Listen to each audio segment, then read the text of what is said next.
Hi everyone, and thank you all so much for stopping by. So we are continuing with our seed saving series, and we are saving the seeds of one of my favorite vegetables to grow in the garden. So let's go ahead and let's get started.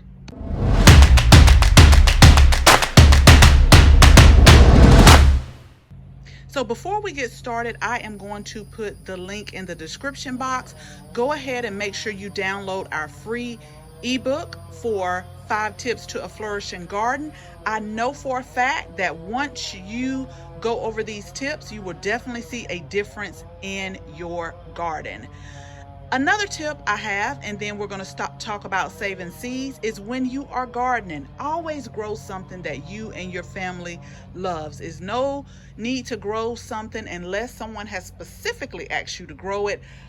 For example, like okra. I do not like okra, but I know my daughter loves it, so that's why I grow it. But always grow something that you and your family loves to eat, because it will be so much better than what you will find at your supermarket. So that is why we are saving collard green seeds today. This has been something that has been a part of my life since I can remember. This has always been in our household, any type of greens, and today it is collard greens. So we can start collard greens in the fall, and they can overwinter. They can take a light to medium frost, depending on the variety. And I've noticed that as it gets colder, the taste of the collard greens get sweeter. It's because they get that light frost, and then when those cell membranes kind of unfreeze with those sugars inside, it makes the leaves a little bit sweeter. So I love harvesting them like after a nice light frost, but that will be months ahead for us here in coastal Georgia. And I also noticed that in the springtime, when it starts to get hotter, the leaves to me are a little bit tougher. So what I do is I do what's called leafing off when I grow my greens. And so basically, instead of pulling the whole bunch, I mean, you can always do that if you want to. I'll go out and pull the outer leaves from the different plants, and that way they can still continue to grow. But you can totally harvest the whole bunch of greens and cook them, especially around the holidays. So you all know we have a very short spring season. It literally goes from mild winter to summer here.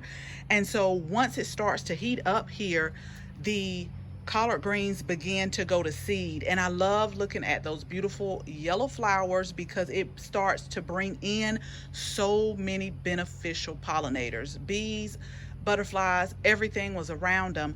And so as it gets hotter, those little little lines of what begins the seed pod, they will begin to grow and get bigger and bigger and form a pod. Now if you can, like I said, I sacrifice at least one, let it stay in the garden, because I know at that time we're trying to get ready for spring and summer garden and you need that space. But that's why I always let one at least go to seed, let it go to seed, and try to let it stay on the plant as long as you can, even to the drying point. If you just absolutely have to have that space, then you can cut that seed pod or those seed pods, and then you can let it finish drying inside. But I have went ahead and got most of my collard green seeds. I've saved maybe a couple of these little branches so that I can show you all how easy it is to save those greens. And as a matter of fact, we have already started from seed a lot of our leafy greens for the fall. We have bok choy, we have collards, turnips, kales, mustard, and I need to go ahead and start broccoli. Broccoli is another one that I grow for my family because I am not a big fan of broccoli, and I recently tried it again. You know how they say sometimes your taste buds change like every 3 years, and I'm still not a fan of it, but I still grow it for my family. Okay, so again, when they stay out on the plant, they get fatter and fatter, the seed pods. And I do like to let them dry as much as possible. These are good and dry. And so it looks like this right here. And all of these have seeds in here. So let's go ahead and we are going to pop off one. And I'm gonna show you, this is one of the seeds I don't mind saving because it really is easy to save. I'm just gonna move this out so you all can see. So you're basically just gonna squeeze it together because it pops really easy if y'all heard it. And then you just open it up, and I'm going to try to get closer and open it a certain way so you all can see. But you will see, like, and it's like two-sided. It's like this side right here, and then do you see like this little membrane or whatever that is? It's seeds on the other side as well. So we'll get that out, and we'll get this seed out, and we will pull this, but you see it's seeds on the other side as well. So one pod can give you at least, let's see how much this one pod gave us.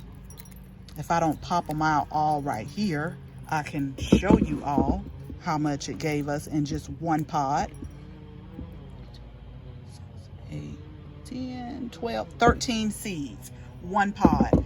And that is enough definitely to get started. Again, like I told you all, I love testing the germination rate. So what I will probably do, I've already started some inside, but I'll take like this batch right here, and then I will do some soil blocks and see what the germination is. But again, really easy. You hear it snap, and all you do is open it up. This is very therapeutic to me. I sit at the dining room table sometimes and just extract the collard green seeds. So that is how easy it is to save your seeds. Remember, I will keep telling y'all this, save your seeds. So I hope that you found this video helpful. And so again, try to save seeds from some of your favorite flowers and vegetables that you grow in the garden, because it does save money. To me, it tastes better than what the supermarket is selling. And then I also see a difference because the seeds that I'm saving and replanting, they are acclimated to our climate, and so that makes them grow better, in my opinion. So as always, thank you all so much for watching this video, and I hope you share this video with your family and your friends. And if you're not a subscriber, we would absolutely love to have you as a subscriber. So make sure you tap the bell so that you can receive notification each and every time we upload a new video. Again, thank you all so much for watching, and until the next video, bye bye.